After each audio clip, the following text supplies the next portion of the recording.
tewettiranga omuwarabu olw'ensonga tasaana bulamu bwo. Tewettiranga mu kiyumba oyo mukamaawo tasaana bulamu bwo. Ne bw'obanga oyita mu mbeera etya, ne bw'obanga oyita mu mbeera ekutulugunya, ekunyigiriza, ekuleetera kiri ekikugamba nti wette, muganda wange, nzize nkugambe olunaku olwaleero nga a living testimony. Tewettiranga omuwarabu mpozi yennyini nga yakwetidde, naye gwokeera ku makya nti wette olw'okuba akutulugunyiza, olw'okuba omukooye oyagala kumuviira, muganda wange obulamu bwo buba bugendedde bwereere.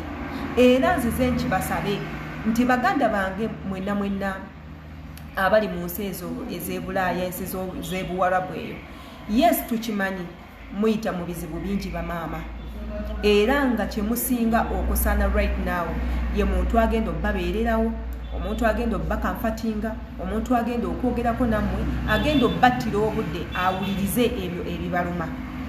Era naawe ne mbasaba ne mbagamba, gwe buli w'oba owulira ng'olina omuntu gw'oyagala okwogera naye, nze nkubira nsiiba mbagamba nti nno ku Instagram kwendi, gwe jangu following Instagram page yange, onkubire essimu esobole okuyitamu, nja kukukwata twogere ku ebyo ebikuluma. Osanga tusobola obisalira amagezi.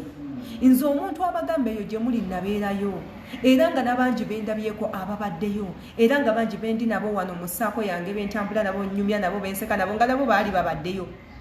Ate nga amazima gani nti byoli mu kukaaba, nabikaaba, abalala baabikaaba, okyabikaaba, n'abalala bangi nnyo bagenda bikaaba. Mu ekyo yenze Sheila Adita amwebale nnyo okumbeererawo ku bbanga lyonna gye tuvudde emabega. Abali ku Facebook page yange simanyi kyentya bawa, mbaagala nnyo. Abali ku YouTube channel yange mweyongere okusubscribinga waako nomujja kumwetaaga, ne woolibanga gwe tomwetaaga ojja kufunayo omuntu amwetaaga. Subscribinga kwata ku notification bell nga video yonna yonna gye nteekayo ekutukako bulungi nnyo. Nga mwe abali kakiiko ku komiti yaffe eya YouTube, commentinga abantu basobole okumanya endowooza yo, ate era naawe bakurecognizing in one way or the other. Tugenda kwogera katambi ka muganda waffe omunayuganda eyagezezaako okukomya obulamu bwe. Twamulabye nti yeewanise waggulu mu ddinisa ayagala kubuuka agwe wansi, naye erabira nti nno yes oyinza okuba ng'oyagala kubuuka otaase obulamu bwo, naye batya obulamu ate bw'oyagala okutaasa gwe kennyini gw'ogenda obukomekereza olw'okuba ng'olina omuntu akusindiikiriza. Ffenna tukimanyi nti nno omuwarabu mubi, yadde ate nga wali n'abalungi, ate nga abalungi be bazibu okusiŋŋaana, ago ge mazima. Naye ky'oba tokolanga mu bulamu kwe kukkiriza mukama wo okuterawo embeera ekusindiikiriza okukola ekyo totalina kola naddala nga kyabulabe. Oyise mu ddinisa oyagala kugwayo, bw'ogwa wansi osobola omenyeka okugulu n'ofa nga tozze mu kutambula, osobola omenyeka omukono, ekiti kisobola okufumita mu maaso eriiso lyo ne livaamu, gwe kennyini nnyini osobola okwetta, oyagala kutaasa bulamu naye ate n'ofundikira ng'obuse.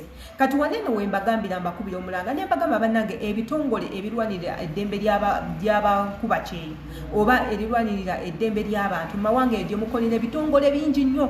Mu vidiyo zange ezasooka ababadde mu ngoberera ebbanga obutambi obwo mubulabye nnyo nga njogera ku bitongole ebyo ne mbawa n'ennaba zaabwe ez'amasimu, era ne nkugamba osobola okuteekawo claim yo ku mukamaawo. Ate ennaku zino eno Saudi Arabia yabibagonzeza mu abakozi nti nno osobola okulopa mukamaawo ne bamuteeka mu nkomiro, osobola okuteekayo omusango ku mukamaawo ne bamunona ewaka oba ssente ne bamukubisa ne fayini. Ne tubagamba nti nno osobola okubawandiikira message n'obategeeza embeera gy'oyitamu, gwe kennyini nnyini ng'omuntu olaba nga bikususseeko put ebikola wansi biteeke wansi, omugambe sigenda kuddamu kukola unless nga ngenze mu kifo bwekiti ne bwekiti.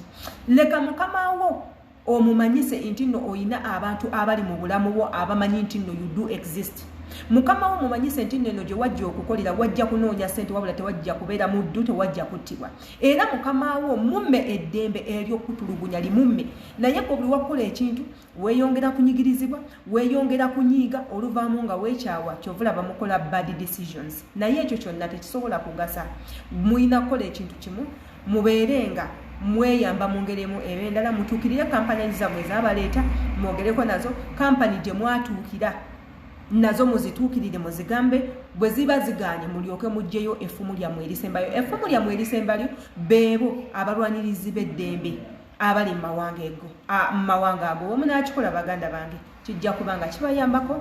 Yenze Shila Adita akatambi kanene kaweeko munno omulala ayinza okwetaaga embagalano.